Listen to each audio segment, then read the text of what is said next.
We are live.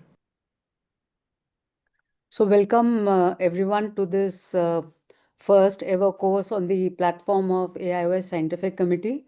And this is a video assisted certification course on Phaco emulsification in difficult situations. It has a total of 13 modules and we are beginning the module 1 today.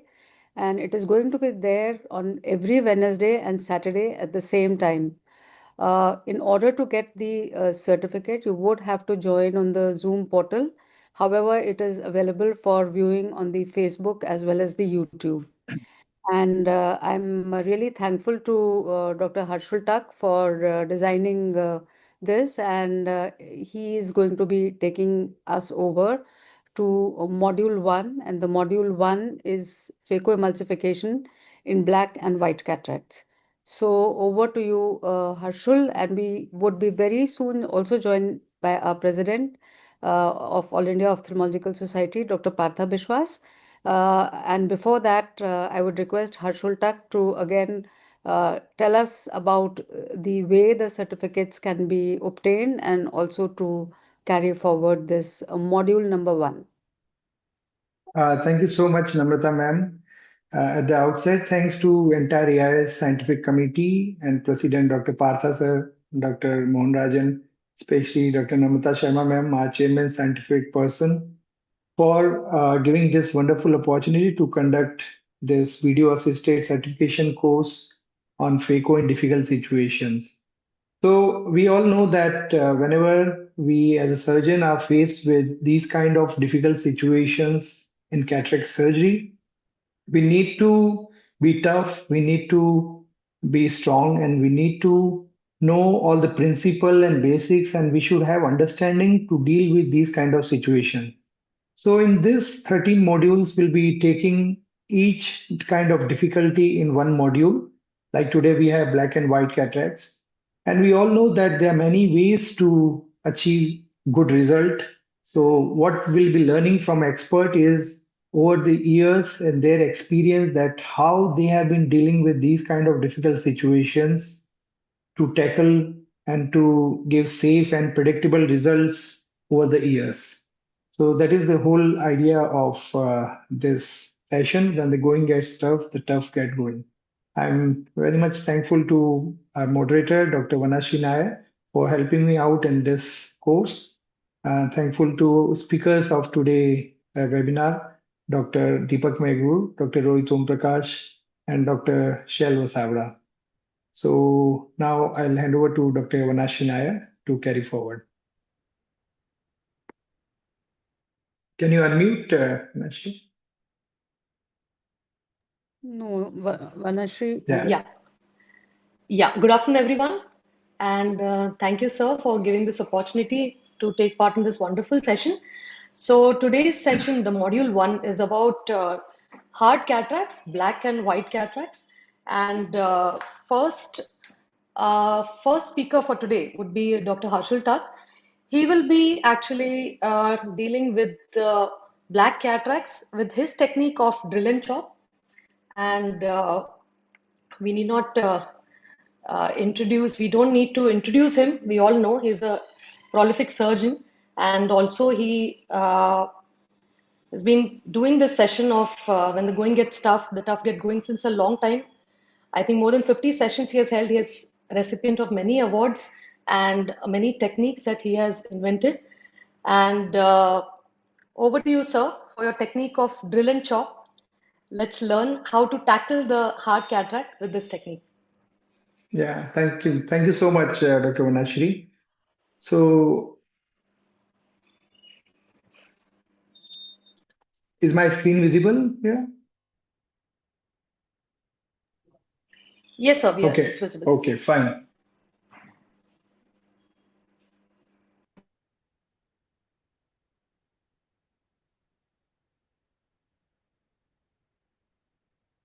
So we all know that black cataracts, the main problem in these kind of cataract is that they are very difficult to crack. They have a thick, leathery posterior plate, and the endonucleus part is the thickest part, the strongest part in these kind of black cataract.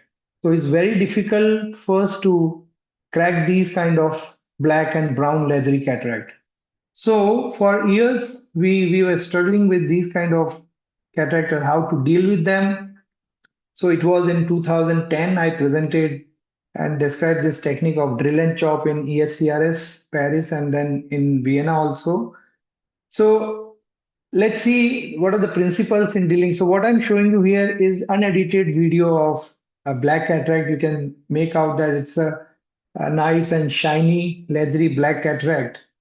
And so if you're not comfortable, you can of course do under peribulbar block, but for now, for many years, we have been doing under topical anesthesia, these kind of cataracts. So it's important that you stain anterior capsule because we need to exactly know the size of capsular axis. And it's very important that we have a perfect size of capsular axis, which is not small. Because if you have a very small axis, it will be difficult to take out these hard leathery cataractous pieces out of capsular bag. And secondly, while chopping in a small capsular axis, you may damage capsular axis margin. So here goes, I stain anterior capsule with trypan blue, which gives good visibility in these kind of cataract. Coming to one very important thing, we need to, if you have accessibility to specular microscope, of course, you should do endothelial cell count, which is very important to counsel the patient that what is the endothelial cell count. And then if cell count is very low already, then you may decide to not do Phaco if cell count is less than 1000 or 1200. So here I make main incision and I initiate capsular axis with cystotome and use capsular axis forceps to make capsular axis. So your capsular axis should be 5 to 5.25 millimeter in size. I don't prefer a very big capsular axis also because then you can't put the IOL nicely in capsular bag. So once you have your capsular axis, so what essentially the drill and chop technique is that firstly you need to go in the center of the nucleus. So this is a chondroitin-based, sulfate-based OVD, which I'm putting here. So this is viscoat, which coats endothelium. We all know that these kind of cataracts, they take longer time, of course, to emulsify. So that's why you need to protect your corneal endothelium because definitely you're going to use more phaco power in these cases as compared to normal cases. So once you have this viscoat in anterior chamber, just wait for some time so that excess viscoat it gets out of the anterior chamber. So what I'm doing here is I'm going deeper down in center and drilling in center because this is the central part which is the strongest part. So I'm not in a hurry to chop the nucleus. I'm trying to rotate the nucleus with my chopper and drilling in center. So by drilling this, what I'm doing is I'm weakening this central endonuclear core. So it gives me advantage that when I'm chopping, when I start chopping, I'm at the depth of this central core which I've drilled, and this central area is weakened here.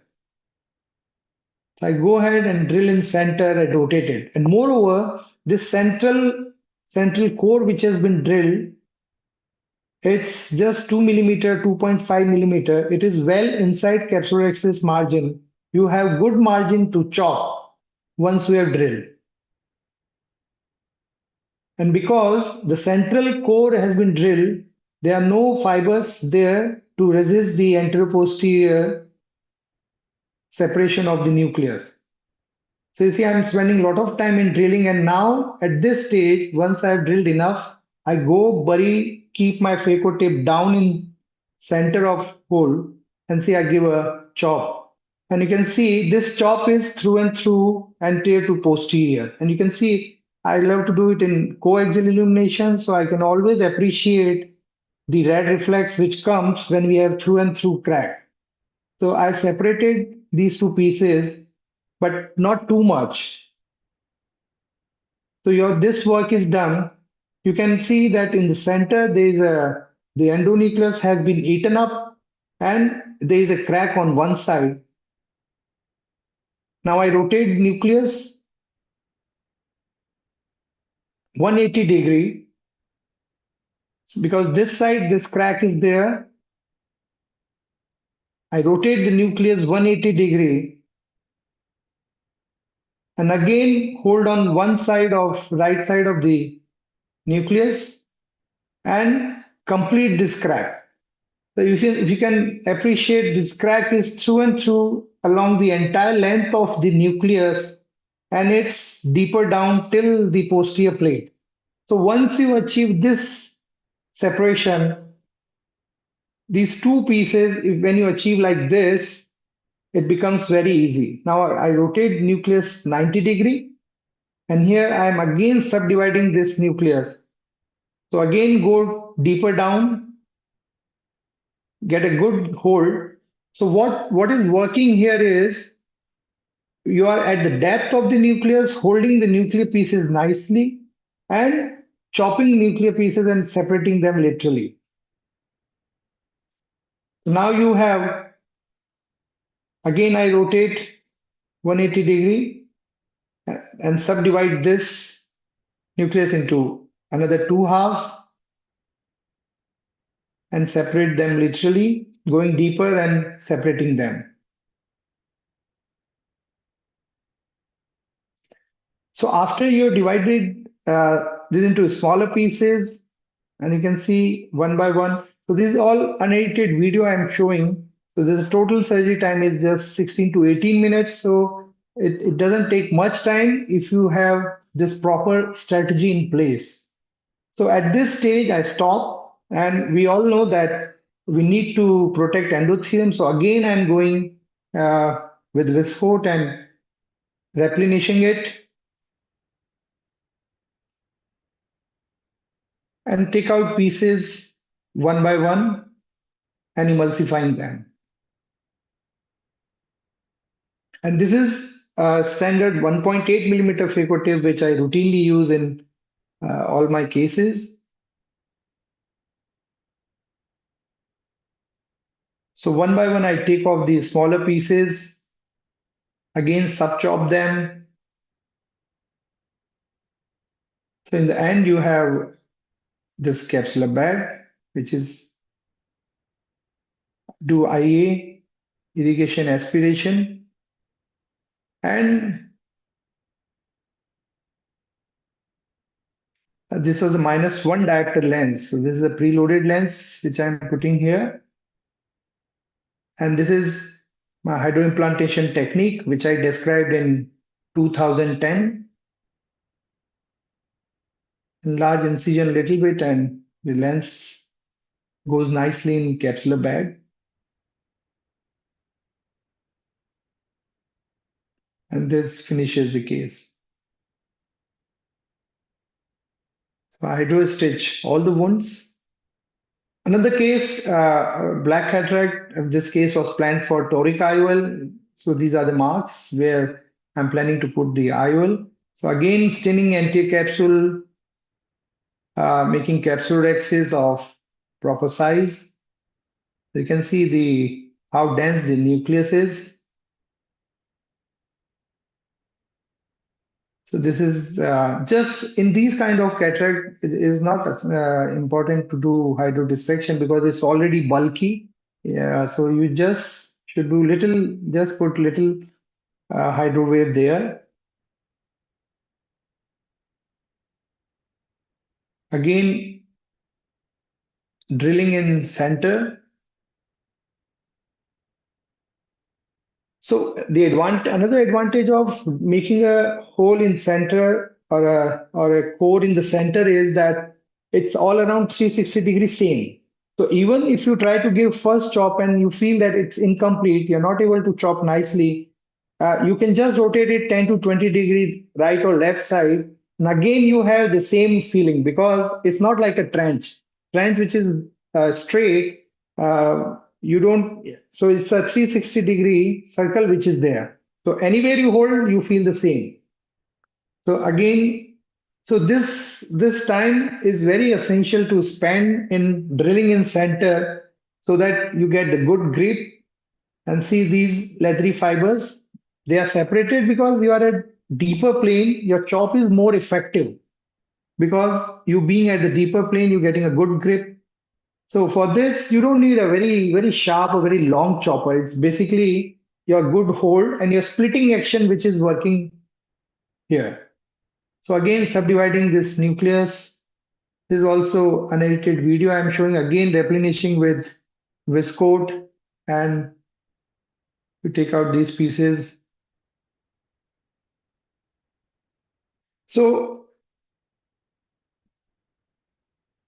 and this is the again hydroimplantation, which is especially useful for toric IOLs with keep irrigation cannula above the optic so that they don't open in reverse direction.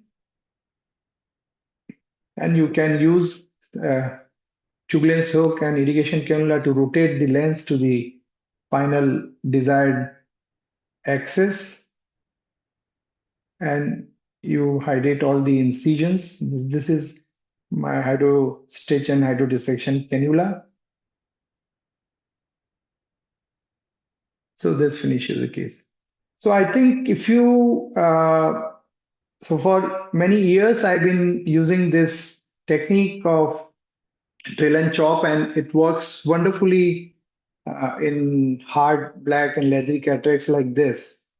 So that was my take on these black cataracts.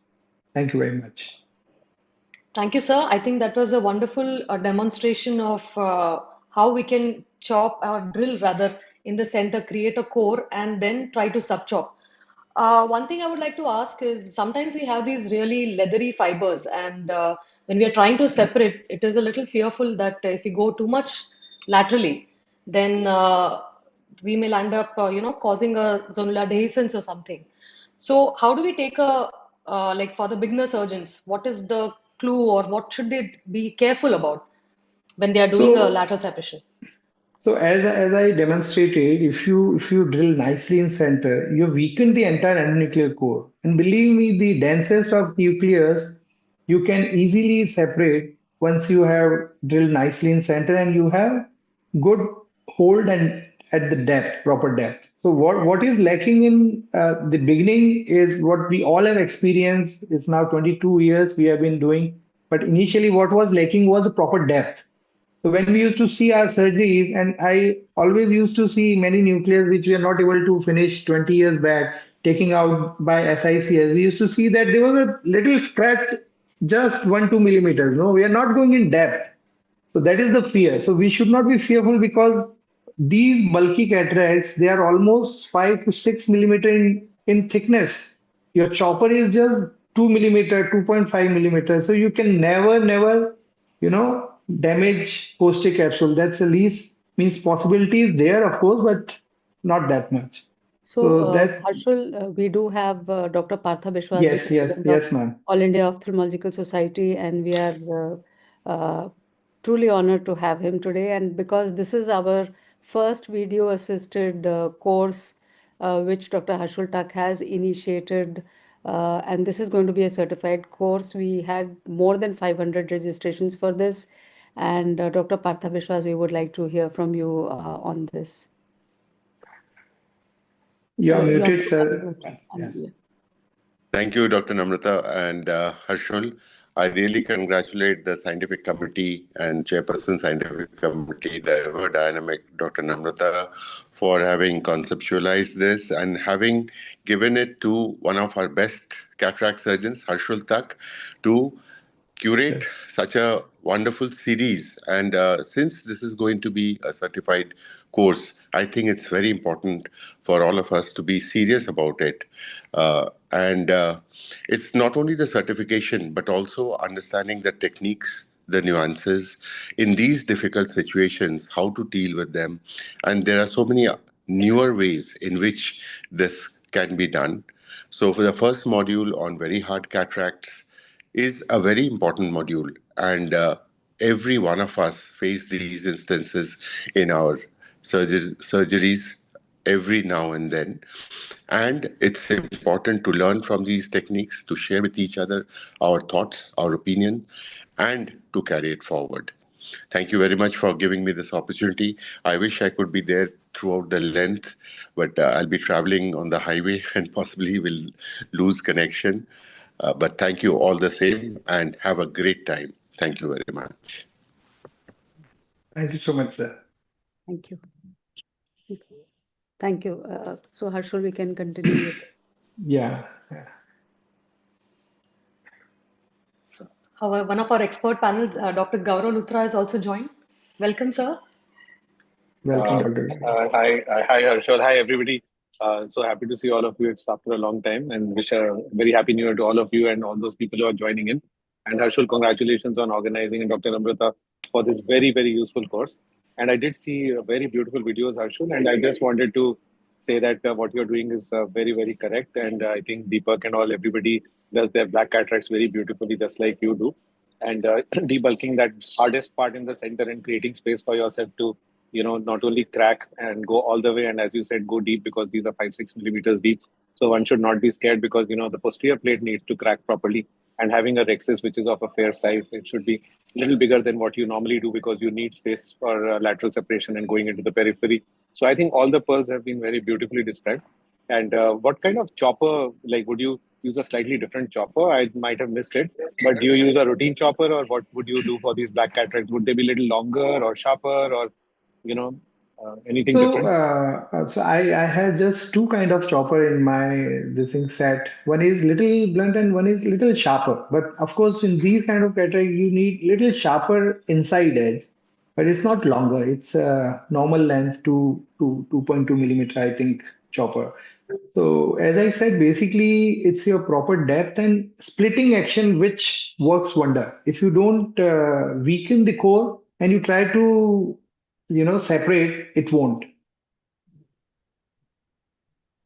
Yes. Thanks, Harshal. I think there are so many stalwarts. I'm sure other people have Yes. something to chip in. I see Dr. Rohit also, and Shell and everybody. Yeah, of course. So that's what the idea of this course was, that everybody has their own preferred technique which they mastered over the years, and they all are safe, and they all deliver good result. So we want attendees to learn all these kind of techniques, that whatever they want to master. In fact, something that Dr. Deepak. Rohit shows recently, he's been separating out the epinuclear shell and, getting. So I do something slightly different from what he does. I like to kind of chop, and sometimes, your chops will not come all the way, and doing a lateral separation to, separate the posterior plate bang in the middle can be a little challenging, because the stretch will be too much. So what I end up doing is I create an endonucleus, which is like, there are about 5 or 6 chops, and you kind of dissect out a small endonucleus about 3 millimeters big.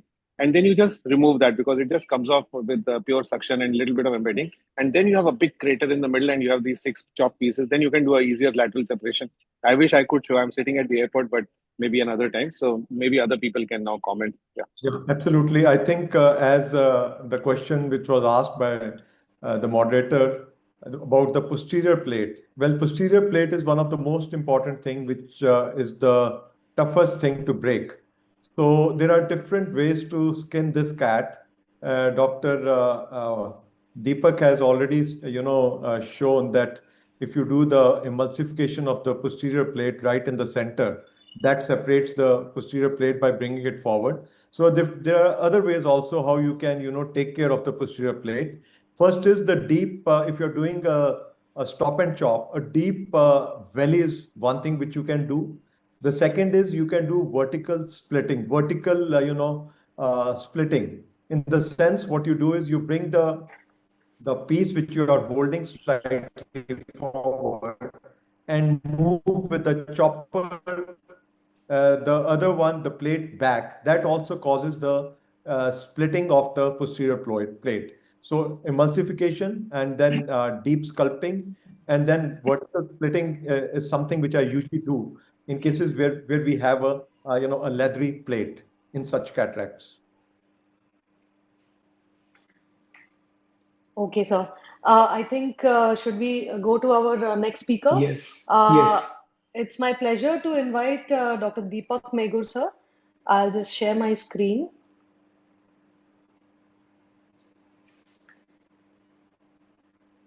Right.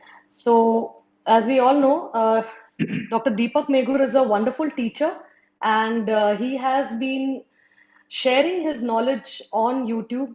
He has more than 1 lakh followers now on his YouTube channel. And the best thing about him is he creates really interesting and very simplified ways of teaching each small nuance of how you should go about doing a surgery. He's a recipient of many awards and orations, and also best papers and best video awards. Over to you, sir. And yeah, Thank one more you. thing. Yeah, I would like to add is, sorry to interrupt you, sir. Since this is a module for beginner surgeons or surgeons who are learning to do difficult cases, sir is going to speak on the stop and chop technique and four-quadrant technique to deal with hard cataracts. I think that's where we all begin, and then go to direct chop or even drill and chop. So I think this is going to be like how to proceed from the basic to the harder level. Over to you, sir. Thank you so much, Dr. Vanashri, and thank you for the opportunity, Harshul. So let me share my screen and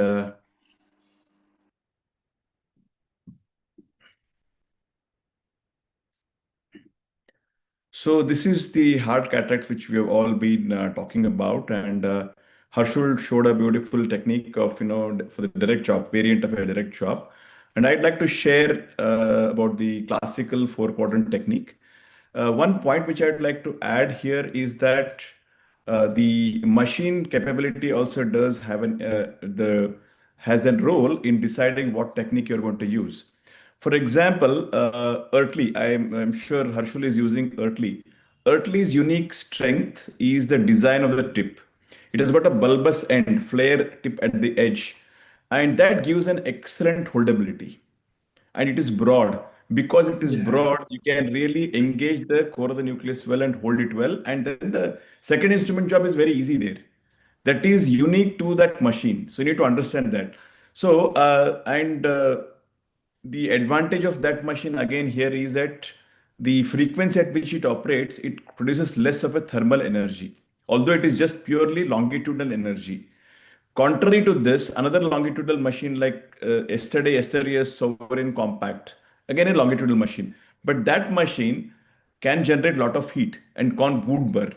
So you need to understand different capabilities of your machine and unique DNA of each machine. So that you have to take advantage of. Okay. So in the machine which I am using is the Alcon Legion, which I am demonstrating. It has got the torsional energy, and I am going to demonstrate the unique ability of it. The unique ability of the torsional energy, it cuts beautifully. It just cuts so efficiently without generating any heat. So I would be using this to demonstrate your classical four-quadrant technique in this. It would be slightly oriented towards how a beginner would should perform. And as Harshul had told, we need to have a slightly larger axis. This is again a grade 5 nucleus. You just ensure that the nucleus is mobile before doing this. I'm just confirming the nuclear mobility once before you start trenching. So I'll be focusing basically on the trenching this thing. And what variation which I am doing here is I've exposed this tip slightly longer. This is the Kelman tip. What this helps us is that it is a small tip, but it greatly enhances our reach. So you can reach the posterior plate much more without actually widening the groove a lot. So because the tip is exposed more. So this is one small modification which I give. And look at the settings which I'm using. I'm using a very low flow rate of just 16. That ensures that you don't end up catching anything in the mid-peripheral region. So if seeing this little bit of a lens milk which is flowing out, can be decreased by slightly increasing your flow rate.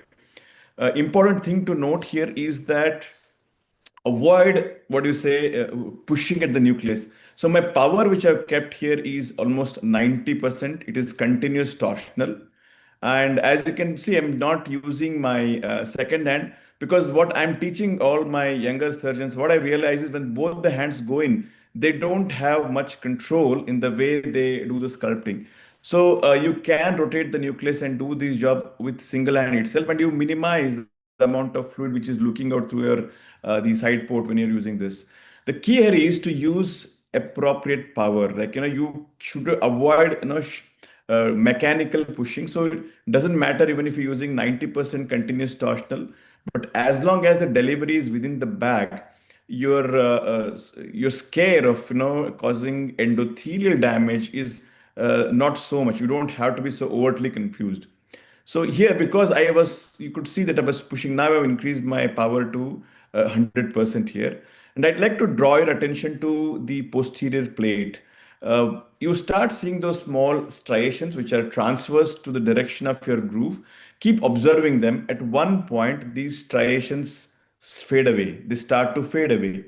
And that would be your end point of doing a sculpting. Because in these cataracts, the real challenge is you're really not deep enough before ensuring before doing a lateral separation maneuver. So how do you judge the depth? The classical teaching always has been to judge the by the length of the tip. But here there is a subtle color change which is happening here in the mid peripheral region, but the central portion still is brown or oranges. So that shows that it still needs to be gone deeper. So looking at the subtle changes in the color and appreciating these striations which disappear over a period of time, that would help us to judge the right depth before we venture into doing the lateral separation. So the key is you should be 90% depth or 95% depth. That is the key. At this stage, you can see that we don't no longer see the horizontal striations, but you can see the color change. This part has become slightly darker compared to the central part. We know that lens is a biconvex structure. The central part is the most deepest part, and that is where your sculpting has to be deeper. And because you've got a slightly longer exposed tip, you can reach it very well as deep as possible. And as you go very close to the posterior plate, you slow down or reduce your power a little bit. Just focus on getting it as thin as possible.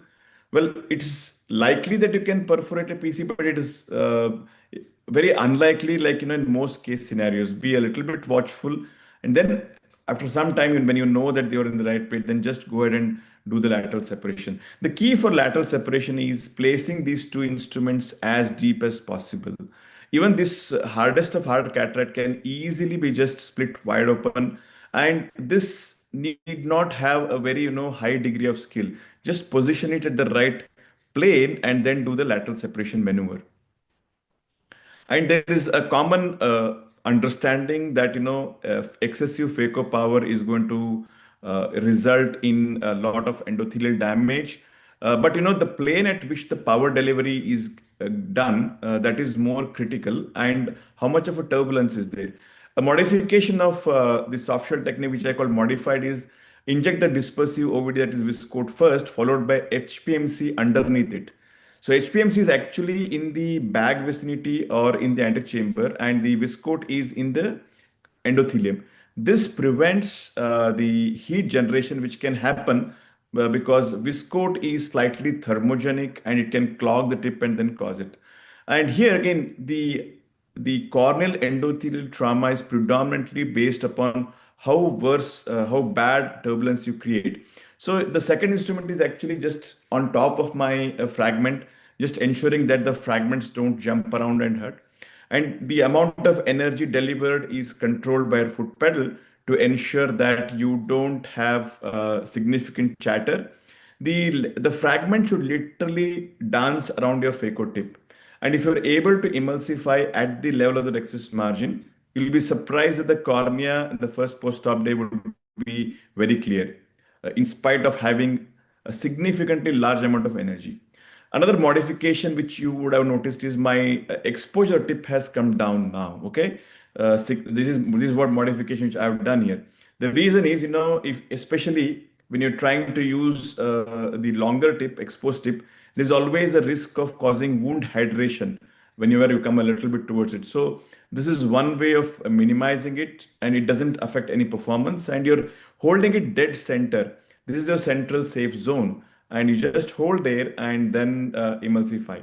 So again, patience is a great virtue to have in such cases. Come back, refill the chamber with OVD. Again, dispersive OVD goes in first, followed by HPMC underneath it.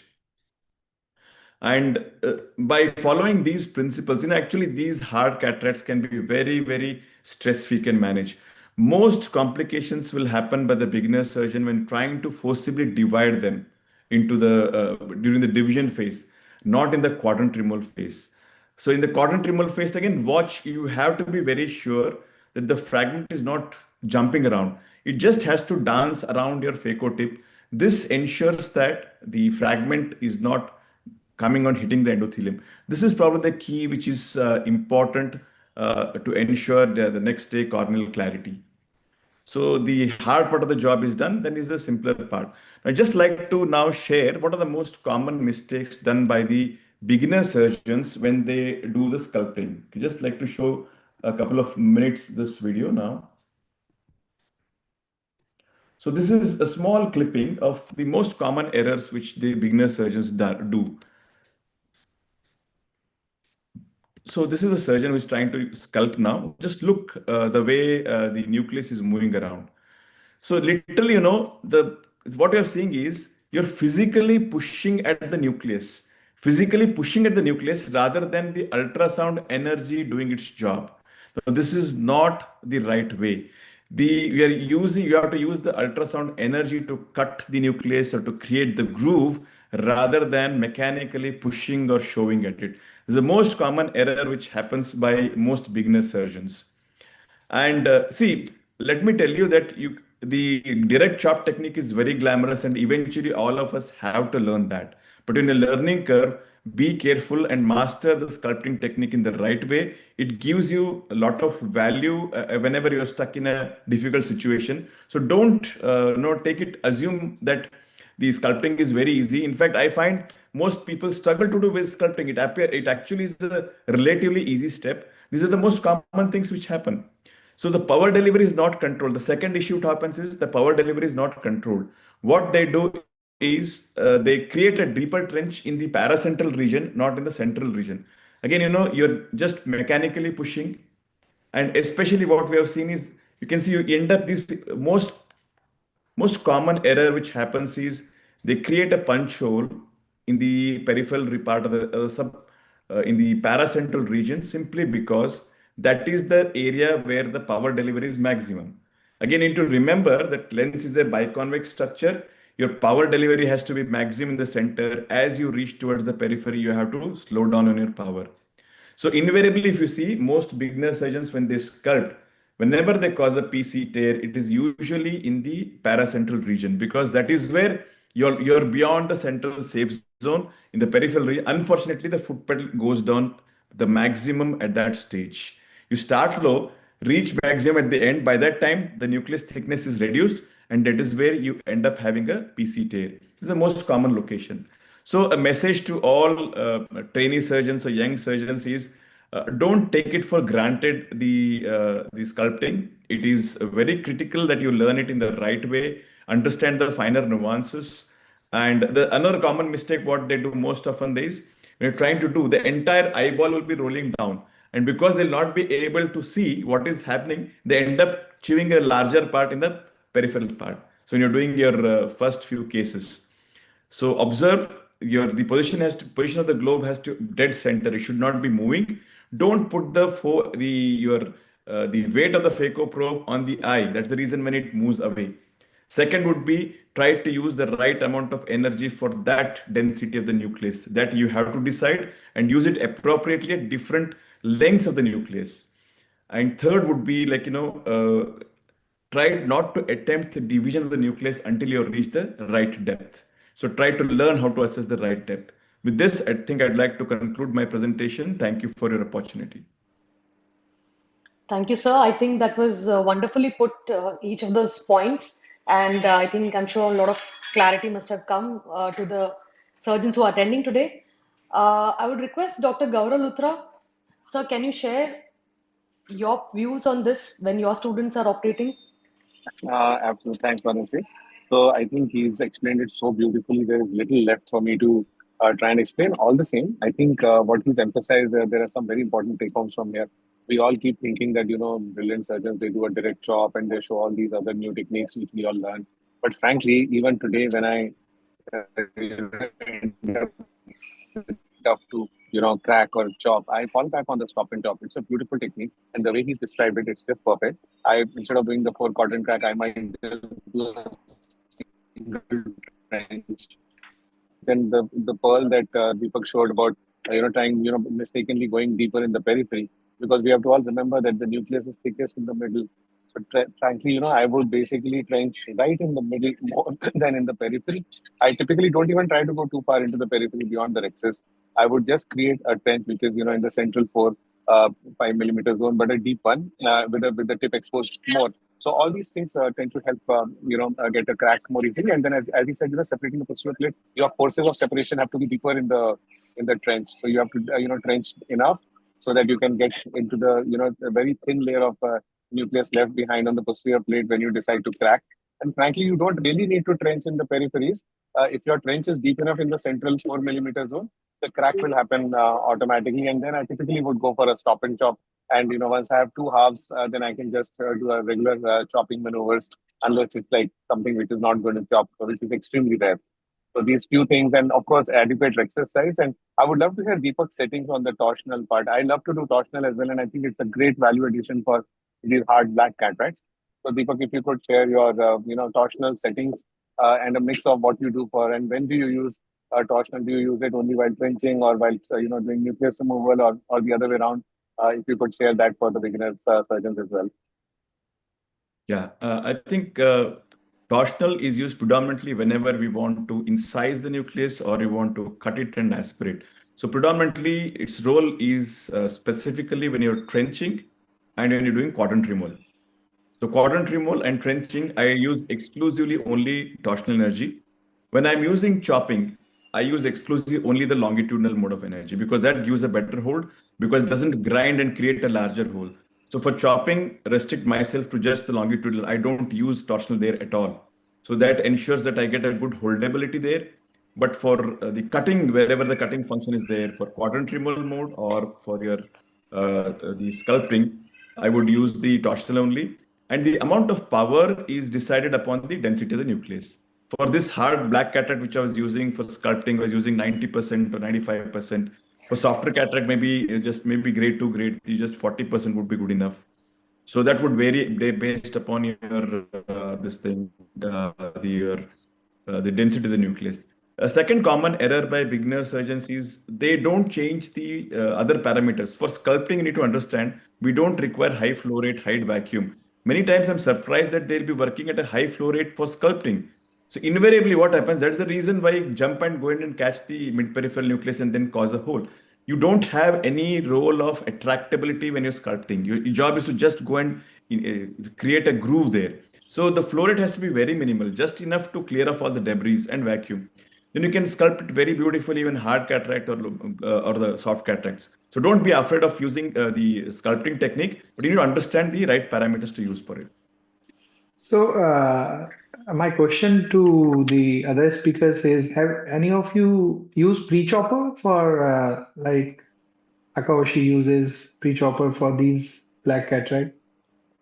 I think we did try using various pre-choppers, including Dr. Akaoshi's, Dr. Ron Yo's, and somehow we've never been able to master it because I think it also comes from training. All of us are so very well trained in sculpting, in chopping, that we find it we find it easier to chop rather than to pre-chop. What I found in my hands, yeah. True. I think let's move ahead, Dr. Manashi, next speaker. Yes. Thank you so much, Dr. Deepak, for showing that amazing technique. Thank you so much. Yeah. So next we have Dr. Shail, and he's a senior consultant at Raghudeep Eye Hospital, Ahmedabad. He is into a lot of advanced technology, and his interests lie in femtosecond cataract surgery and also into clinical research around cataract surgeries. He's a recipient of many of the best paper awards internationally as well.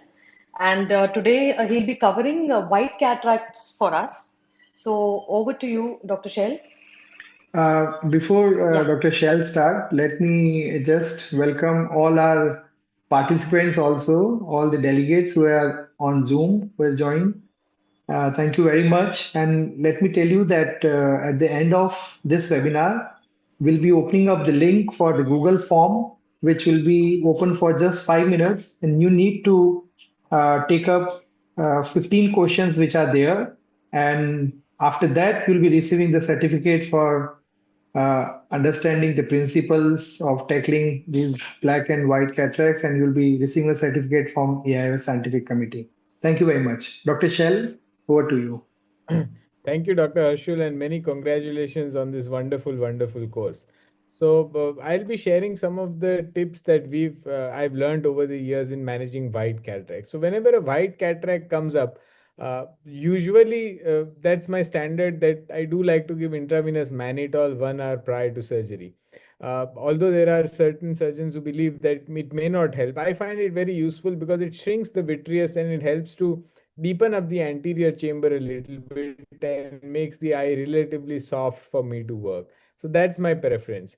If there is slightest doubt, please give peribulbar anesthesia because two things. One, you want the patient cooperation at all points of time, particularly during capsulorhexis. You don't want them to move suddenly when the fine movements of the capsulorhexis are being done. And these patients, because they have very poor vision, they may also have a poor fixation of light as well. So you may want to consider giving peribulbar anesthesia. Do not keep any ego as far as this goes.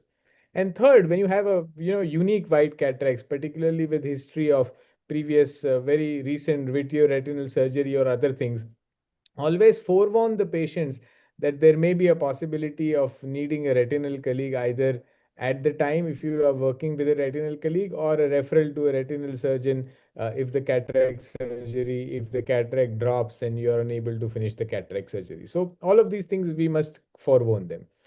Uh, as far as making the incision goes, I think it's important to know that it's important to keep in mind that we don't want the chamber to be collapsing before the capsulorhexis is formed. So until the capsulorhexis is done, I do not make the main incision and I only make 1.1 millimeter or 1 millimeter side port incisions in different areas. So as you can notice here, I operate temporally, and this is where I'll have my normal main 2.2 incision later. But right now I've just made a 1 millimeter side port incision and I've stained the capsule. Of course, that goes without saying. You need to stain the capsulorhexis. Now, the second important point is what do you inject to flatten the capsule as much as possible? So the lens is convex, the anterior lens capsule is convex, and we want to flatten it as much as possible. So we need a heavy viscoelastic on top of it. And amongst the different viscoelastics, the sodium hyaluronate is the one which creates space and creates pressure. And remember, sodium hyaluronate comes in different concentrations. So the standard sodium hyaluronate that we use, say Helon or Provisc, is 1 milligram, 1% sodium hyaluronate. So you need a heavier sodium hyaluronate concentration. And my preference, without any hesitation, in a white cataract is Helon 5, which is 2.2 to 2.3 millimeters, milligram percentage concentration. So it's a very, very heavy viscoelastic, which really helps to flatten the capsule significantly. So I'm injecting Helon 5. And it's very, very heavy. It will flatten the central core of the capsulorhexis.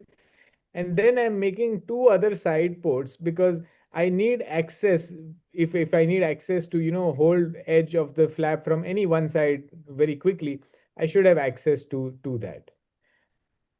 So closed chamber technique, heavy cohesive viscoelastic. IND, what I mean by IND rhexis is initial small and then definitive large if required, and micro instrumentations. These are the prerequisites. The second thing that I would do is instead of a normal bent cystitome, I'll go with an unbent cystitome, which is attached to a 2 cc syringe filled with BSS.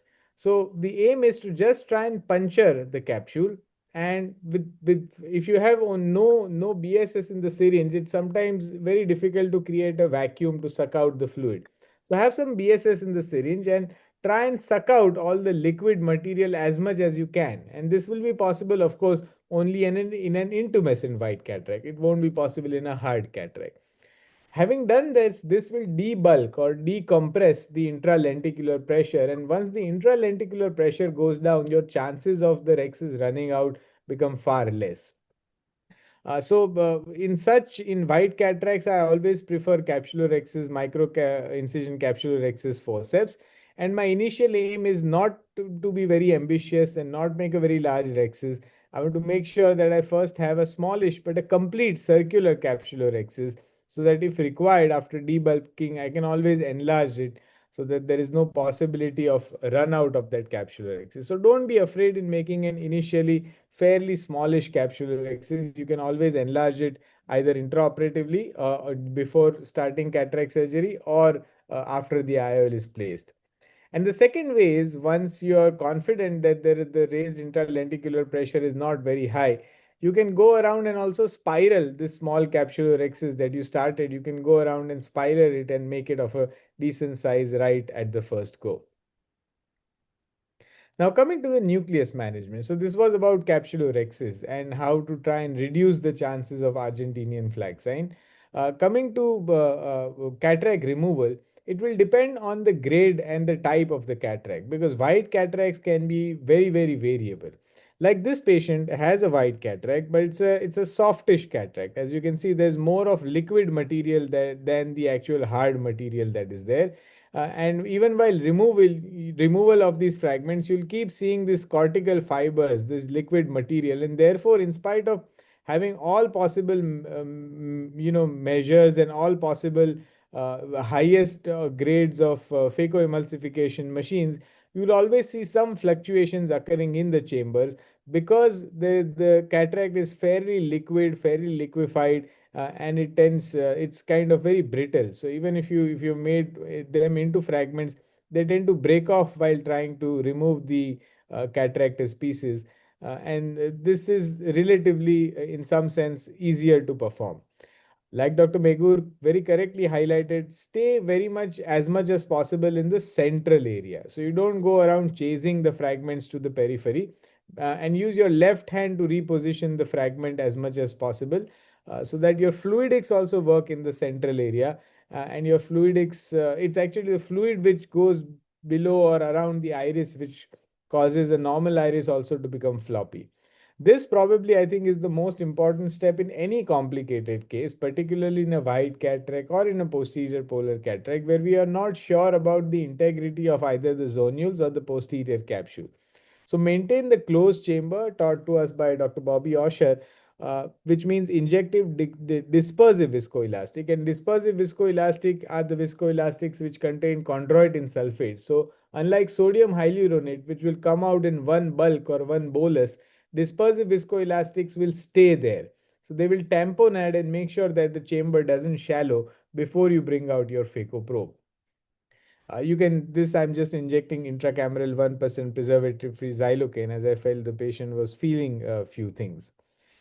Now coming to advancing situations, once you're familiar and used to doing wide cataracts, what we tend to now do more and more is to use lower and lower parameters. And what Dr. Bobby Osher brought out very many years ago, the slow motion technique, using low bottle height, low aspiration flow rate, and very appropriate vacuum. So it's a very myopic eye, young patient with this wide cataract, and we are working with a very low intraocular pressure of only 20, which is equivalent to a bottle height of 40. So number is not important, but what I'm trying to highlight is go lower than what you're normally doing, and you'll be even more comfortable, and the patient will also be more comfortable during cataract surgery.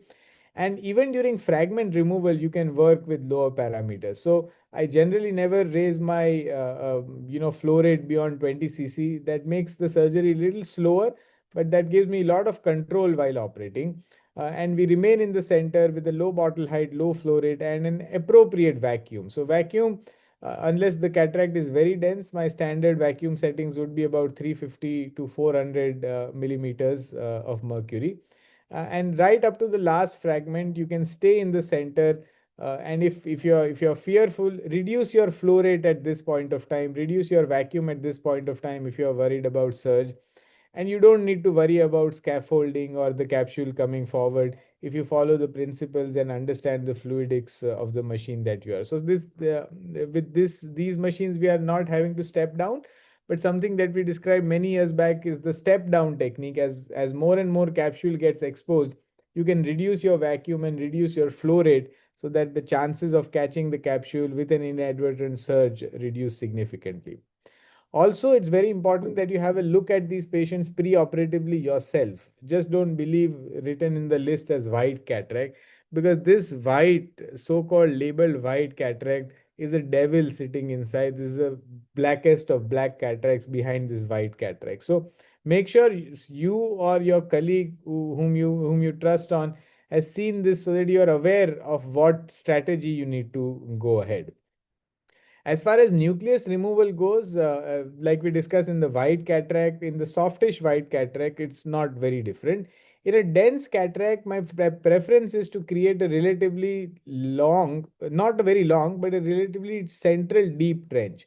So I don't like to make it very long because my preference is to chop. And if you make a very long trench, sometimes you don't have enough material to hold on to, or you get very scared of your chopper then cutting or hitting the capsular excess margin. So in all the complications that I have encountered during black cataract or very dense cataract maneuvers have all been through my chopper slicing or cutting off the anterior capsular excess, leading to split, which eventually spreads to the posterior capsule.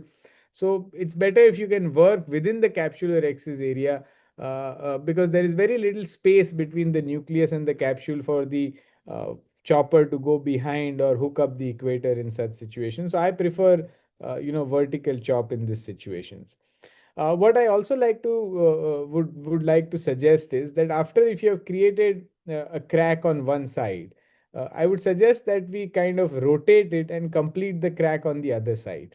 And the reason why I would suggest that is that if you have divided the nucleus into two halves, now whatever the maneuvers that you are going to do will be restricted, the lateral division forces will be restricted to only one half of the nucleus. So only one half of the zonular complex is going to take the load when you're going to be trying to do a lot of lateral separations. And many of these cataracts do require a significant amount of lateral separation to be done. So we described this technique way back in 1998, which is step-by-step chop in situ and lateral separations of very dense cataract, which means you occlude, you create or you start creating a division, and then you keep repositioning your chopper at different depths so that the lateral separation forces are as minimal as much as possible, and keep positioning the chopper at different depths and keep bringing it also to the center so that you can complete the chop on both sides. It's very, very essential that we make sure that the entire posterior plate is divided. So until the posterior plate is divided, do not go to the next step. And you can notice here, even this one little fiber which is attached can cause havoc while removing the fragment. So make sure you may need 2 rounds, 3 rounds of chopping. In fact, in a dense cataract, it takes almost double the time to chop than to remove the fragments. But that time spent in chopping is worth, because that's where you can really make sure that your outcome and your division occurs completely. But like you saw in that previous fragment, in spite of whatever you may do, sometimes the plate is so leathery that you find it very difficult to separate it. And this is where this slight modification of the chop comes in useful, what we described as the multi-level chop, which means along with repositioning your chopper, you reposition your phaco probe as well. So you take out your phaco probe, reposition it at a greater depth, and then reposition your chopper at the greater depth so that there is less stress. Because if you keep your probe here and keep separating very, very, very, up to the posterior plate in a very dense cataract, it can cause a lot of stress to the zonular fibers. So let's have a look at this fragment. As you can notice, I'm not able to completely divide in spite of repositioning my chopper at different depths. So I come out, go back, impale the phaco probe at a deeper level, and then reposition the chopper at a different depth. and then you'll see the crack being completed. You can almost see my hand coming in the way because it's so deep, such a myopic eye that I really struggle. But if you are not able to achieve it, this multi-level chop helps you do that. The last is, no matter how dense the cataract is, this is what we want to aim for. Don't count the number of fragments, but make them as many and as small as you comfortably can do. So for me, that would be 8, 10 easily, particularly in a dense cataract, because in a dense cataract, if the fragment is large, it keeps tumbling up. And you don't realize that it's tumbling up and it's hitting the endothelium. And then you wonder, I use so much of viscoat, I did so much of good parameters, why do I get still so much of corneal edema? That's because your fragments are too large to remove. So make sure that the fragments are very small so that they can remain in the center, they can keep repositioning easily at the phaco tip, and make sure that your phaco tip remains in the center. Repositioning can be done with the left hand, and you must keep supplementing from time to time with dispersive viscoelastic with your left hand so that your endothelium remains preserved. And you can continue doing this right up to the last fragment with the same parameters. So you don't need to worry about the capsule coming or the capsule being floppy, because your fluidics are very much directed in the center. I end up using more than one syringe quite often of viscoat in such eyes. So though this is not the patient where you want to count how much and what all you're using. You want to create the best outcome even in this very difficult situation. And even for the last fragments, I'll make sure that I've coated the endothelium, because it's the last fragments that we get little nervous and we inadvertently bring the fragment more towards the endothelium and cause insult to the endothelium at the end of surgery. So even until the last fragment, you make sure, as you can see, all these whorls, these are all viscoat whorls. They won't come out easily. And I knew this last fragment is going to be a little more anterior, so I've coated it again with dispersive viscoelastic and remaining in the center without worrying about the capsule coming forward. And you can achieve these corneas even in these densest of white cataracts. So I'd like to end here to suggest that, for white cataract, you have different steps to keep in mind, right? From pre-operatively, assessing whether it's intumescent or not, whether you need to give intravenous mannitol or not pre-operatively, anesthesia, peribulbar or topical. When it comes to fragments, in a softish white cataract, it's not very difficult, but in a dense white cataract, you have to aim for complete division in multiple fragments. To ensure posterior plane emulsification, you need to keep your parameters relatively on the lower side. And of course, in a dense cataract, even if you're not normally using, it's okay. You don't need to use chondroitin sulfate in all cases in a standard cataract. But in a dense cataract, this is the eye where you need it, not just to coat the endothelium, but also to maintain closed chamber when you're changing instruments to make sure that the chamber remains formed. But always treat all white cataracts and all like we always do for posterior polar cataracts. We always counsel them for possible PCR or possible change in IOL options. Even in a white cataract, you don't really know what's going on behind. Your capsule may split, anything can happen. So counsel them that this is not the normal cataract. The chances of complications are higher. You may need to change the IOL strategy intraoperatively, and you may need patience in the post-operative period also for your recovery if things don't go off as per plan during the first surgery. Thank you so much once again for this opportunity. Thank you so much, Dr. Shell, for that wonderful presentation on how to handle these white cataracts. So I think the message which comes out of all the talks in dealing with these hard cataract is, of course, that your first division has to be complete. So the whatever technique you use, if your first division is good, you are able to achieve two halves, then your game becomes very much easier. And of course, we need to protect corneal endothelium, which is very important. Dr. Shell emphasized a lot on that. How many times he, replenish it with chondroitin sulfate, and of course, it's much cheaper than corneal endothelium or chondroitin sulfate. So even if one, two, whatever number we have to use, we should use it. Thank you so much, Dr. Shell. Anything to add, Dr. Rohit? Dr. Deepak, before, yeah.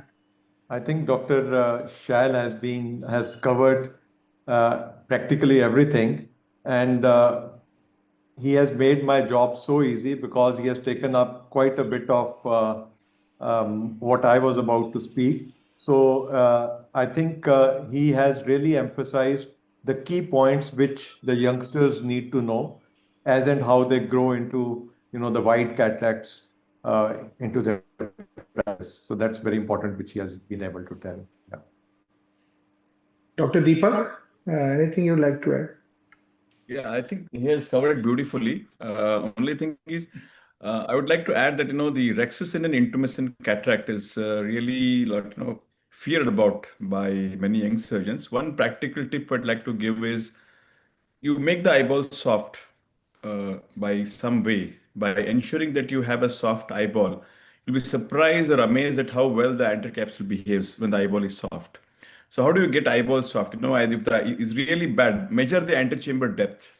Our principle has been if it is less than 2.5, we would block the patient, give a massage, a good digital massage. That will ensure that your the pressures is much less. If it's less than 2, maybe you can consider adding IV mannitol as well.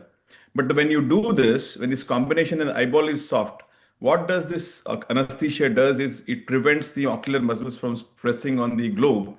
And that is one of the most common reason for the positive pressure and the rexus going off. Especially in younger patients where you've got healthy zonules and elastic capsule, the risk of Argentine flag is relatively higher. But if you can identify the high risk patients, it is restricted only for those high risk patients, not all white cataracts. When you literally see that you don't find any pockets of fluid, only the lens fibers are swollen. You have to distinguish between them. If the lens fibers are swollen and you don't have any fluid cortex to come out, these are the eyes which are more vulnerable to have an extension. In those eyes, measure the antechamber depth. And if your antechamber depth is really shallow, then making the eyeball soft in whatever technique you would prefer really does help. And Argentinian flag sign would be a rarity. That would be my tip. So, Dr. Priyanka, one of the attendees asking any alternative for topical phaco in white cataracts? I think no ego, give a block. Yeah. So even in a black cataract, in a white cataract, in posterior polar cataracts, if you find the patient is very nervous in 30s, 40s, it's our ego which is stopping us from giving an anesthesia more If than not peribulbar, Even if then subtenance can, subtenance could yeah. be, Shell, even let me that just makes tell the you, patient comfortable. it is not the ego of the surgeon.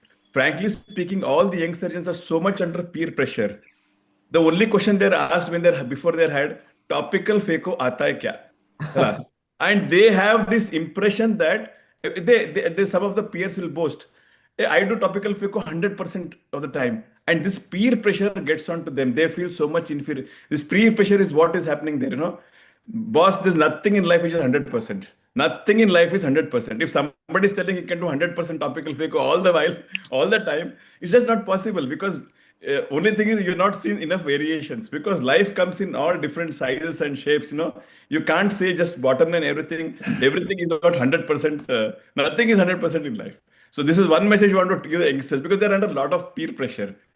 Because somebody tell you, no, I do 100% FICO all the time. Patient is deaf, he can't hear, he's 80-year-old. He has got this. How are you going to operate in topical anesthesia in those patients? So many variations will be there. So let us just help our youngsters that, this is what they go through. Because only question they ask is, topical FICO aata hai kya? That is the hiring question for them and they have to tell everything. So it is topical phaco is not for every patient, for not every scenario. And obviously you have with aging you become more, you develop more common sense, I should say, because now we have aged, we are telling all these things. It's better we So, guide our youngsters in a proper way. on the One lighter point. side, there was for last many days there is one vacancy which is running around on WhatsApp. Needed one topical phaco surgeon for one institute. So it's 7 days. No one has. They've not got anybody. So So that subtenance, is the I Okay. think, problem. could be a very good alternative where I Yeah. think everyone should learn subtenance, where you Yeah. can avoid the complications of peribulbar also since it's a blind procedure. I just wanted to add one point for young surgeons. When they're doing hard cataracts or even white cataracts, one point where they tend to neglect is the wound. So sometimes the wound will be very tight or they may not take care and the tip of the needle might be very close and they can cause wound burns or something, I think they should keep an eye on, especially when we're using a lot of viscoat, which, as Dr. Deepak said, that is thermogenic and can cause problems. So I think that's one more point which needs to be remembered. And I would like to ask the experts: is there a role in, like, we say that we hydrate the wound when the phaco is going on? We ask the sister to keep putting some hydro, like the BSS, Yes. onto the wound to cool down the surface. Does that have a role? Yeah, absolutely. If you are using just longitudinal energy, or even sometimes even your torsional, because you that really helps us. Of course, the wound, there has to be some minimal leakage which can keep the wound cool. But in our initial days when we didn't have access to torsional energy, so when we are doing these hard cataracts, we always ask our assistant to keep pouring cold saline. We did have, but with the advent of modern technology, the wound burns have lessened significantly. But if you're having a very basic machine which has got just a longitudinal and has a vulnerability to develop wound burr, it's worthwhile. Continuous irrigation on the wound, it's worthwhile. And I think it's also important to use it judiciously, that how you are delivering the energy, that's very important. So that can also prevent from wound burns I think most of the using time. interrupted energy of some form, Phaco either pulses, yeah. will also help. Yeah. I think let's move ahead, Dr. Manashri. Yeah. Okay. So next I invite Dr. Rohit Om Prakash, sir. He will be sharing with us some of his views about newer strategies in managing black and white cataract. And sir is very well known, and he is a third generation ophthalmologist uh, at the Om Prakash Eye Institute, and he has described a lot of new techniques, right from flap motility sign to the newest flutter sign. And he has more than 1 lakh phacoemulsification surgeries under his belt. So let's hear from you, sir, about your views to deal with the hard cataract. Yeah, thank you, Dr. Vanashri, and Dr. Harshul for giving me this opportunity. So I would be taking up, yeah, this is the one. So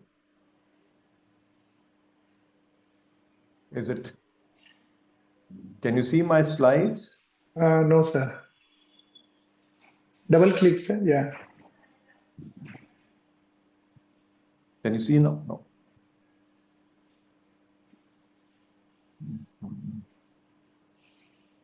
Sir, please open the slide before sharing.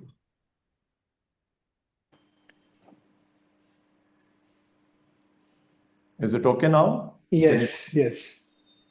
So that solves the one point. So I would be talking about capsulorhexis challenges in intumescent cataracts, and I have nil financial disclosures relevant to the subject of my talk.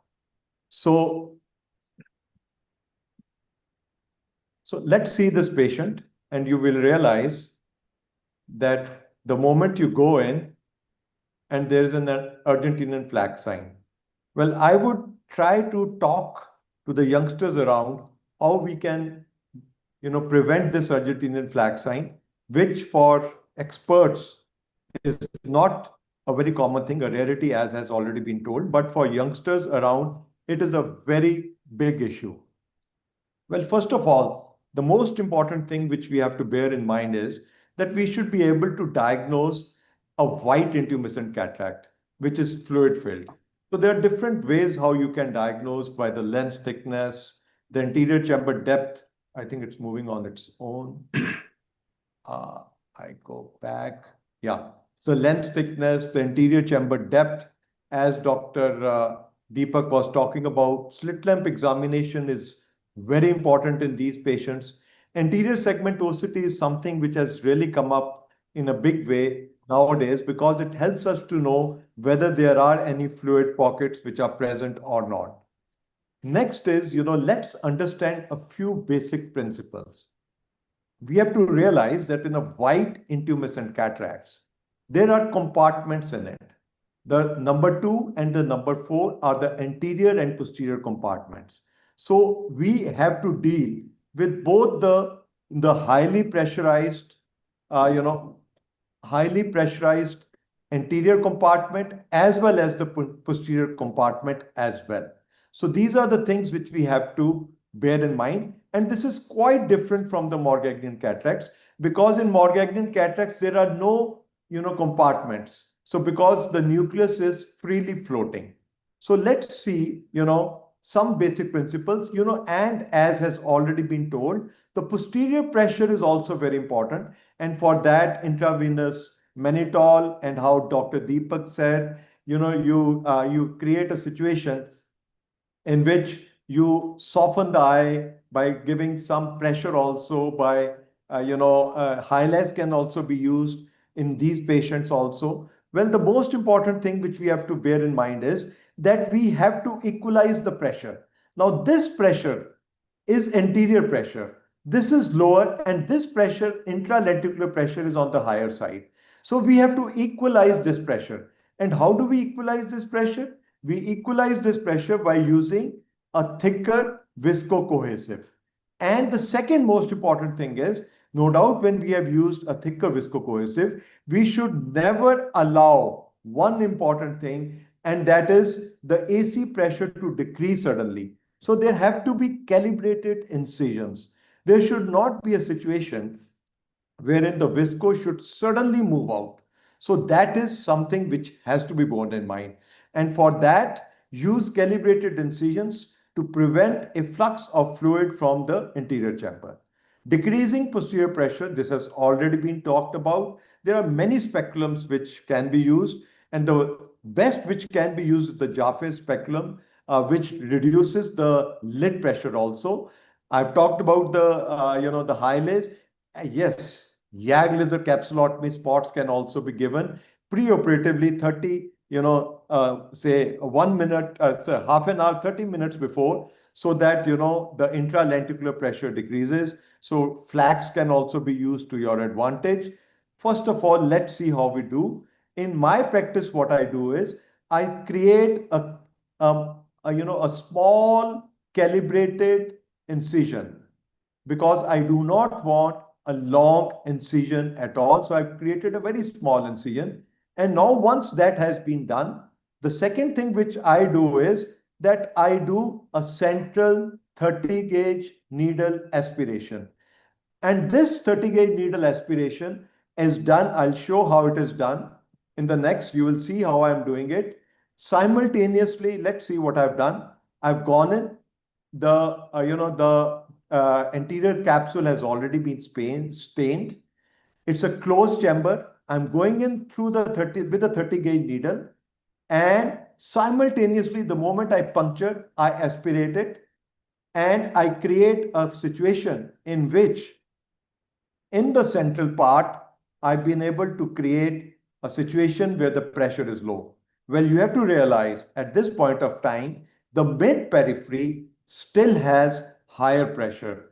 So you have to be wary about this mid periphery also, because if you start creating, all these things, so after, creating this thing, the next is you create a small central capsular axis. You will see how I am doing it. Because in the center, I have debulked it.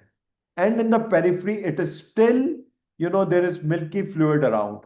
So what I'm doing is I've created a central this thing. And what next? In the next stage, what I'm going to do is I'm going to do capsular milking, as has been taught by Chi Soon Fake, because that will take care of the peripheral part which had higher pressure.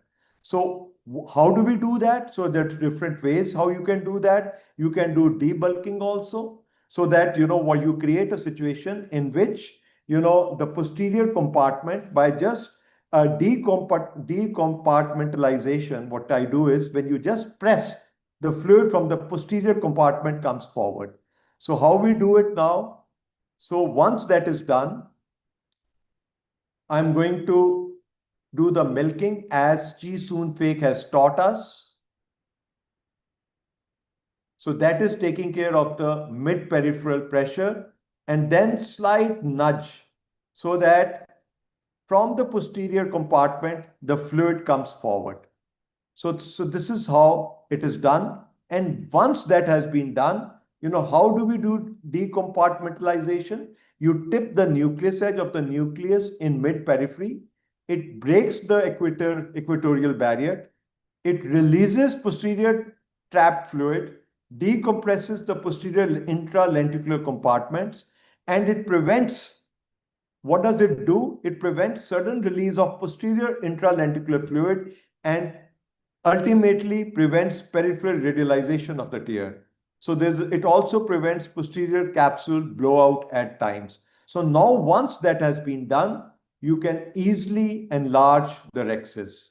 So now at this point of time, it behaves as if it is a normal cataract rather than an intumescent cataract when we have taken care of the compartments, when we have taken care of the central part, and when we have taken care of the peripheral part as well.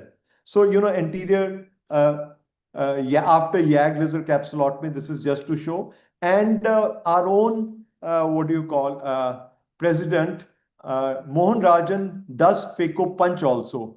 For some, reasons, somehow I have not bought this idea, but then you can definitely do, this Phaco punch also to take care of an intumescent cataract wherein you can avoid an anterior capsular tear. Well, despite all these things, then how do we, now stop? I stop sharing and then I, close this and, sorry, folder. Where is the folder? So, yeah, there it is. Yeah, start screen share, sir. Yeah, let me see with this. This is open. This is what he said. Now I have to start sharing also. So I think I've been able to do it this time. Can you see my screen now? Yeah, yes, sir. Yeah. So, despite everything, at times it so happens that we have an Argentinian flag sign. So this can be a rhexis tear or it can be an Argentinian flag sign. Well, why is there a surgical dilemma? There is a surgical dilemma because we are not sure whether we can complete Phaco or we can eventually end up with a nucleus drop. So this is the surgical dilemma. So now if there's a surgical, there's an Argentinian flag sign, the question is, what is the surgical plan? First of all, there should not be any panic mode because we have been taught that once that happens, people go far, they say that you just convert. Well, the first and foremost, with all these things which are happening, the first is no panic mode. The second is, let's evaluate the extent of the tear. Well, the question is, can we evaluate it? The answer is yes, we can do it with a flap motility sign. Well, using the flap motility sign is not the answer to everything. In addition to evaluation, we should be able to adopt safe phacoemulsification techniques.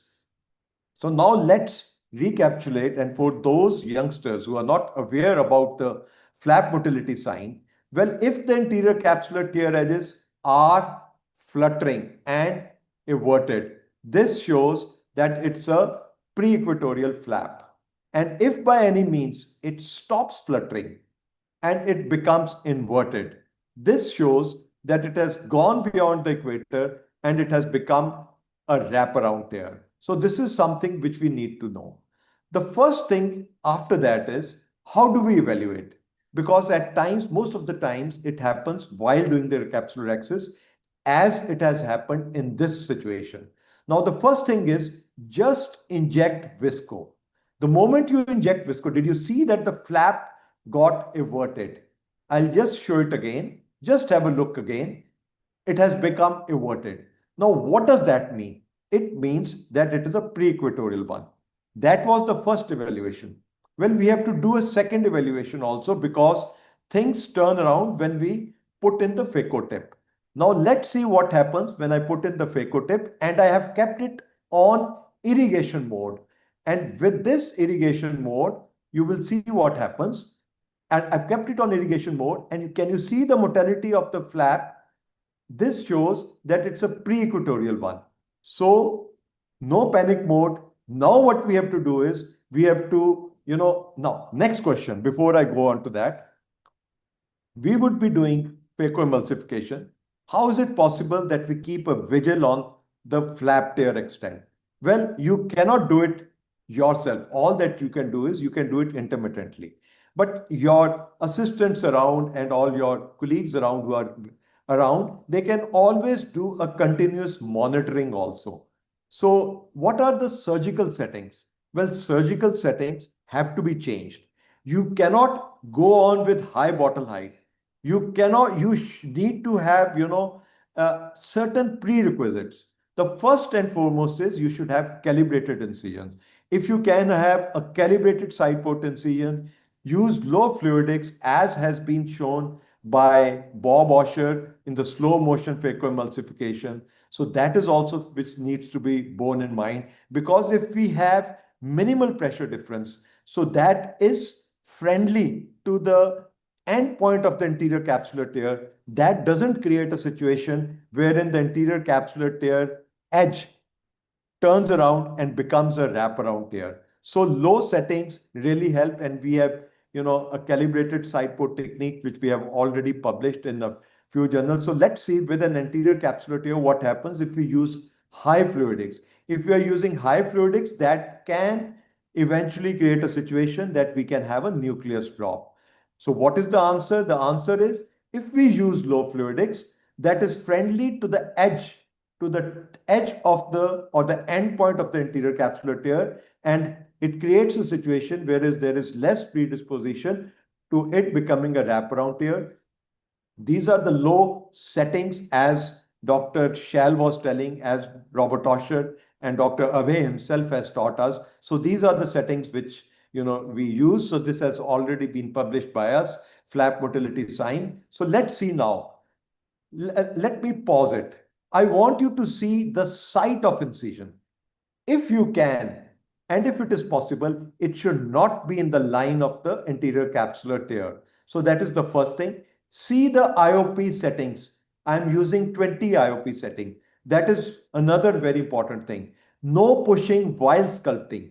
The flap has to be seen. Horizontal, chopping is something which is required. And I'm doing, cross chopping as has been taught by Chi Soon Fake. Minimal, rotation. If it is a softer one, if it is immature, then definitely do not rotate it. But in this patient, which was a mature cataract, I tried and I rotated it, but that too I was very clear. And you can see now the flap is still, fluttering.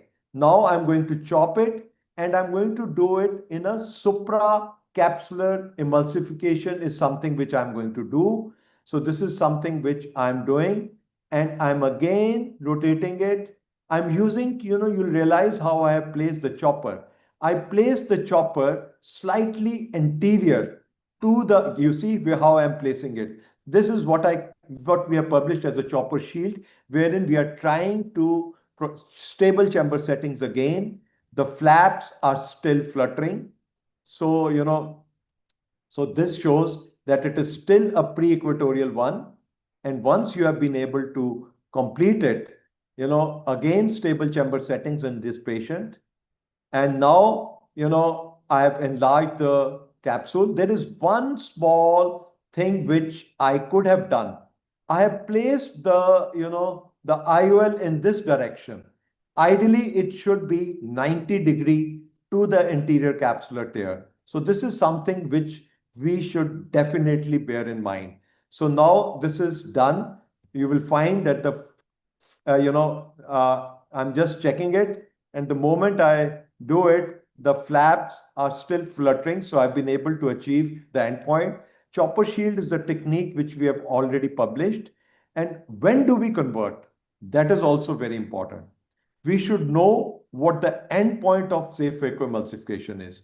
And surgeons also not comfortable with a anterior capsular tear. So those surgeons can convert. So now let's see what is the endpoint of, say, phacoemulsification.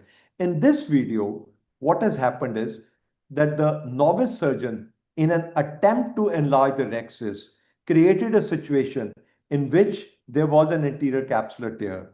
The sculpting was being done and there was a separational movement and it has stopped fluttering. There is stop, it has just stopped fluttering. So this should have been the endpoint of safe phacoemulsification. Now, what was another wrong thing which he did? The separational forces were in the direction.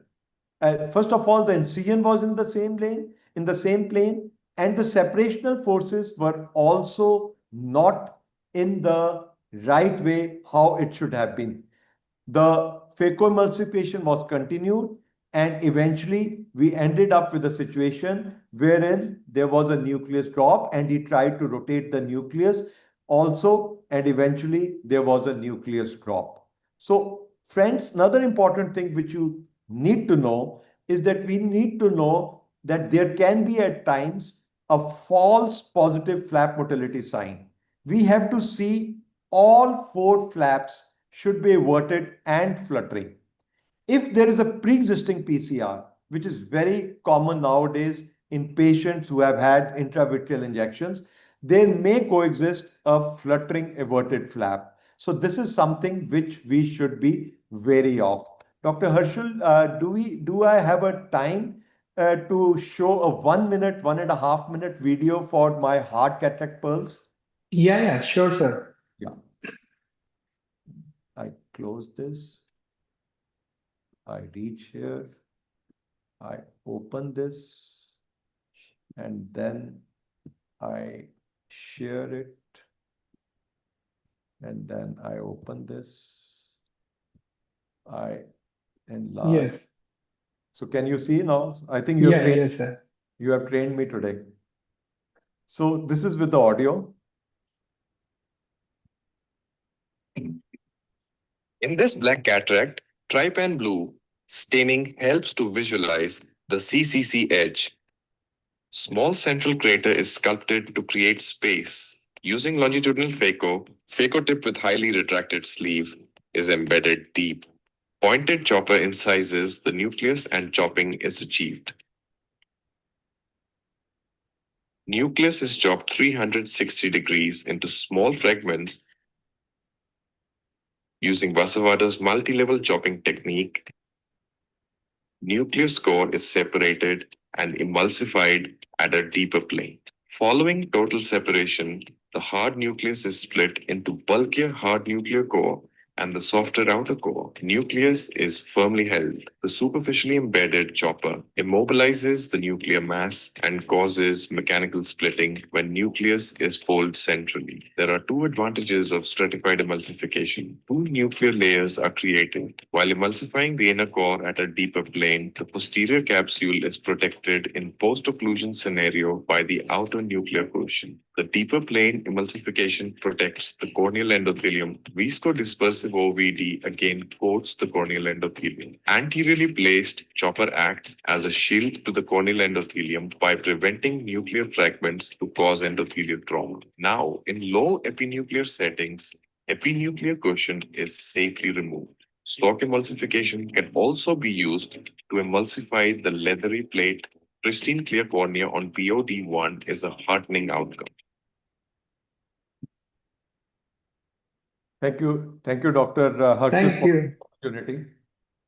Thank you so much, sir, for sharing those wonderful tips and many congratulations for your many innovations and new techniques and new science which you have given in ophthalmology. I think, as you rightly said, sir, the key to success in cases where we have Argentinian flag Argentinian flag is to maintain closed chamber, because if you have a tear which is just pre-equatorial and if you don't maintain chamber at all times, you may cause it to wrap around the equator and go in posterior capsule. So that is the biggest thing which everyone needs to be careful, that always try to maintain closed chamber by doing OVD, putting OVD in anterior chamber when you are changing your hands, when you are from phaco to you are going to irrigation aspiration or something like that. That is the key. And of course, keep an eye over the flap. If they are mobile, you can safely proceed. And I also don't tend to convert, because most of the time you can manage these cases very well doing Phaco only. Thank you so much, sir, for your wonderful insights. Thank you. Yeah. I would like to add one point regarding the use of bimanual irrigation aspiration and coaxial. Many a times during residency, surgeons are learning SICS first, and they are used to using a manual Simcoe cannula, and then when they learn phacoemulsification, many a times they are learning the coaxial technique. Now, both techniques are good, but I feel when we are trying to maintain the chamber, it's important that young surgeons become proficient in the bimanual technique, because that's what is going to help to maintain the chamber.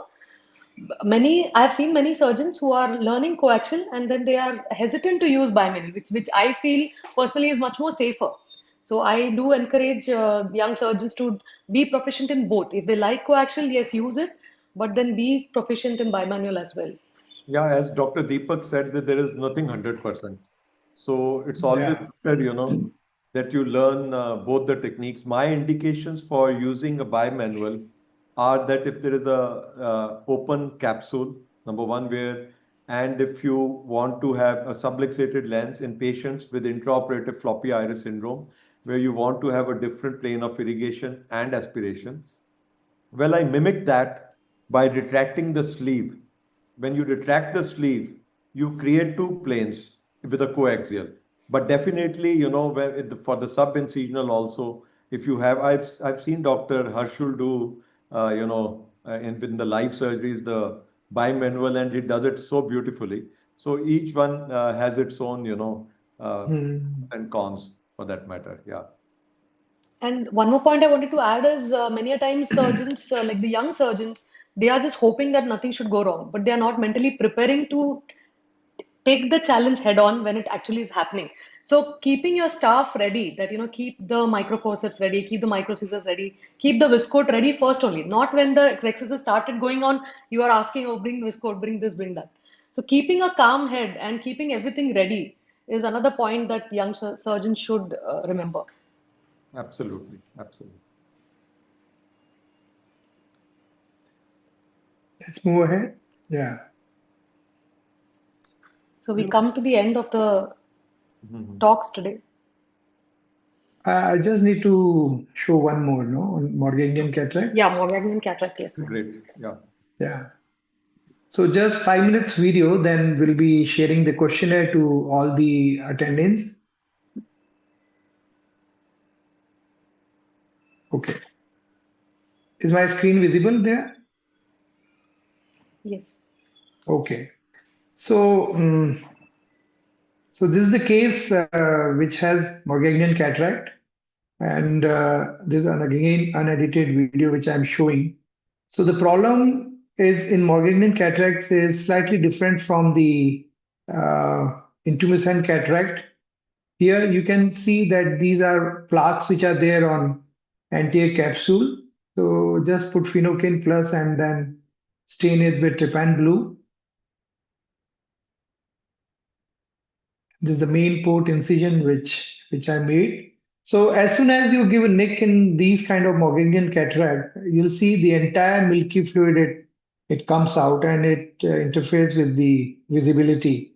So you just need to go ahead with the viscoelastic cannula and take out whatever milky fluid is coming out. And then while doing capsulorhexis, always use microcapsulorhexis forceps.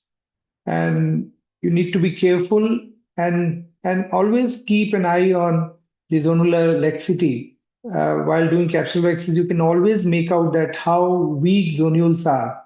Many a times zonules are very much weaker in these Morgangian cataract, and you may need to put CTR even before you start doing phacoemulsification.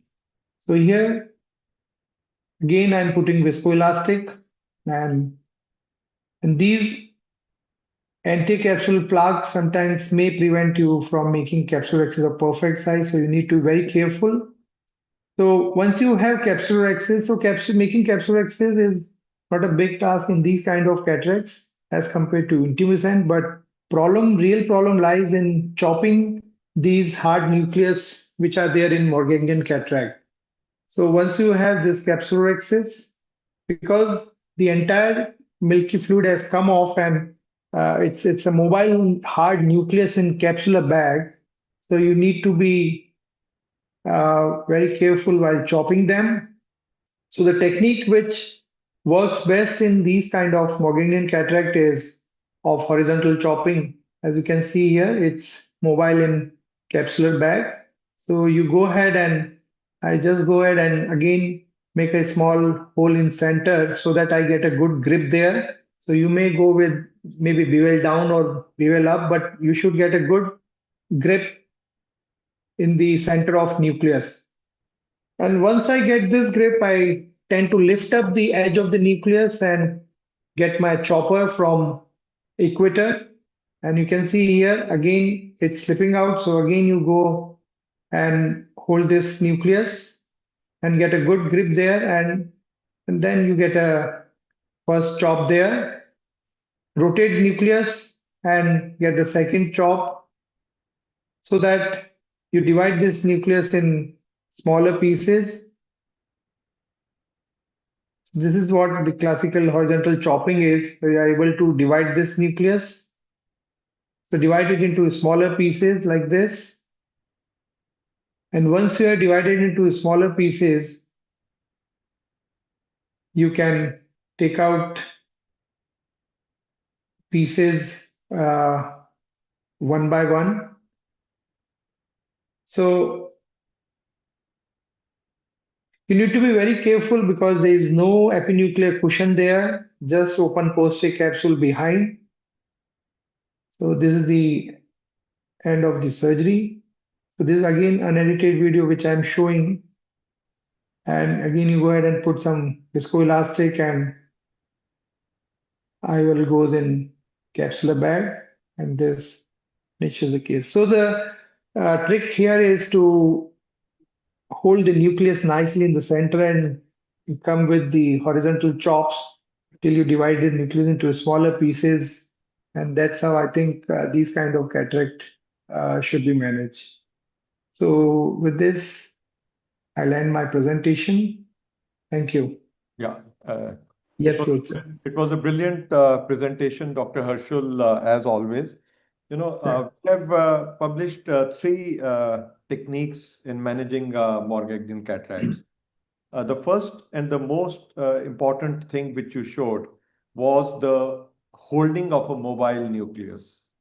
So with this, we published in European Journal of Ophthalmology way back in 2021, that what you do is that you nudge the nucleus towards the opposite equator. Yes. So we call it the equatorial support. So you take the equatorial support and we call it the nucleus immobilization by just nudging it. So that is one thing which really helps. And the second, which we published about these Morgandian cataracts was, as you rightly said, that these Morgandian cataracts have no epinuclear shield. Well, we have to realize that these, and the second thing which you said is that they have weak zonules also. The third thing is that the vitreous at times is liquefied in these patients. So all these situations create a scenario where it is difficult to emulsify the nucleus, because at times you can have with the floppy what do you call posterior Posterior capsule, capsule. you can end up with emulsifying the bag as well as creating a posterior capsule rupture. So we published way back in 2017 that one can use an IOL as a scaffold. So you put the IOL and then by just moving the last nuclear fragment to one side. So when you have an IOL in the bag, so it helps you in 2 things. First, the IOL acts, it keeps the capsule behind, it makes the bag inflated, and you can work at a deeper plane so that it can protect the the corneal endothelium as well. True. And you can use the stratified technique also at times. So this also we published in JCRO, how you can use Morgagnian cataracts by using how you can deal with Morgagnian cataracts rather by doing stratified emulsification. It would sound strange how there is because when you are delineating, you are separating the nucleus from the epinucleus, and in Morgagnians we do not have an epinucleus, as we always talk about. But we showed that if we use a pointed chopper, you can split the nucleus into a central and a slightly peripheral nucleus also, and that peripheral nucleus acts as an epinucleus, so that protects the what do you call the bag also. So these are the few publications which we have published for Morgagnian cataracts. Yeah. Thank you so much, sir, for your wonderful tips. And I think with this, we come to end of this module. And these questions are based on black and white cataracts. And after this webinar about principle and how to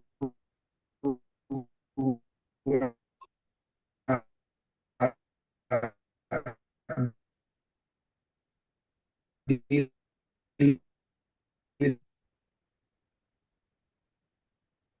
these kind of questions. I'm sure I would love these questions. They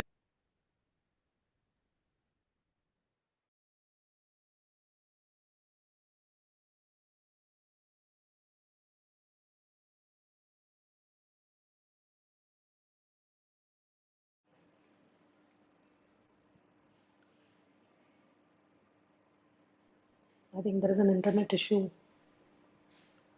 Dr. Harshul, can you hear can you me? hear us? Yeah. Yeah. We couldn't Mr. hear Sunil, some can you part of hear that. me? Yeah. Okay. No, we'll be throwing up the link for Google Form. So all the attendees will need to finish this in 5 minutes, and after that the Google Form will close. So they'll be able to see the result at the same time, and they'll be receiving the certificate um, after finishing this.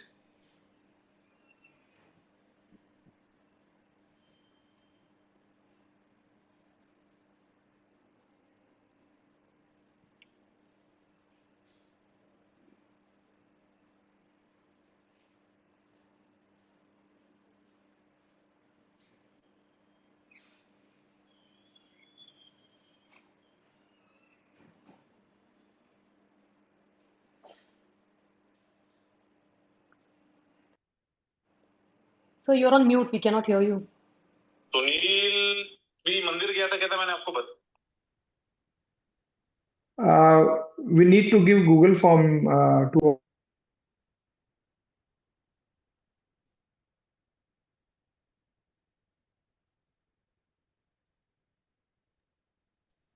So just in a few seconds, we are sharing the Google Form link on Zoom itself in chat box. So you all can open that Google Form and fill that up.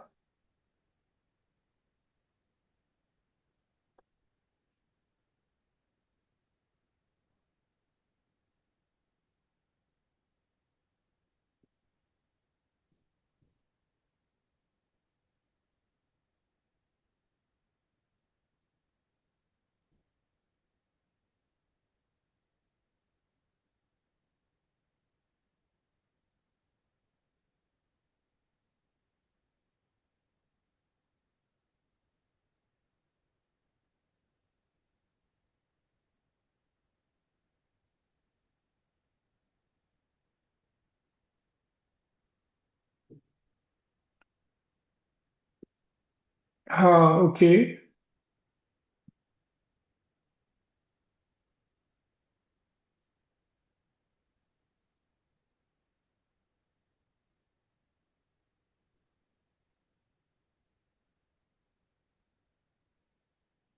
So I'm sharing this Google form on chat here.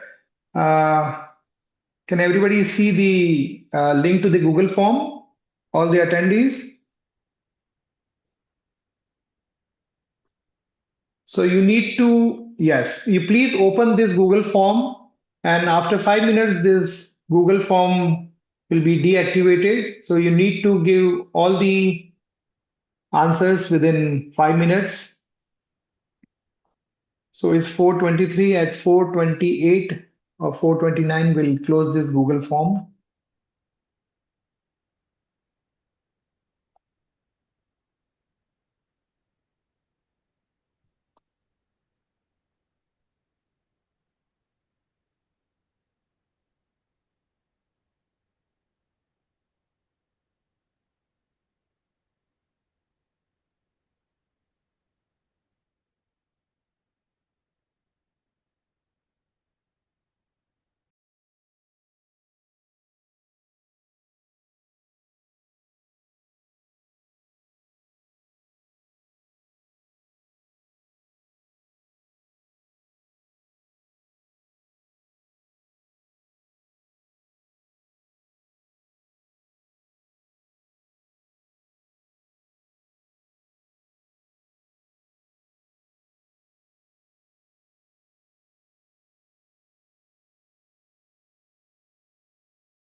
So your audio is not, we can't hear you. Now? Yeah. Okay. So the Google form will be live till 4:40. So another 7-8 minutes for everyone to fill the form and submit. Thank you so much to AIS office bearers, scientific committee for giving this wonderful opportunity, to all the presenters for this module, to all the expert panels, thanks to moderator Dr. Manashri, and to all the attendees. I think if you don't, there is some problem in Google form, you can always mail to scientific committee. They'll send you the form and you can fill it up and give it back. And thanks to the entire technical team for their support. And see you all on Wednesday, 2:30 to 4 p.m. for another module on a very important topic that will be dealing with intermittent cataracts and dealing with Phaco in torn capsular axis and another topic. Thank you so much. You're muted, Manashi. Thank you, sir. I think that was a wonderful session with a lot of learning points, and we had a lot of active participation. So looking forward to the next session. Yeah.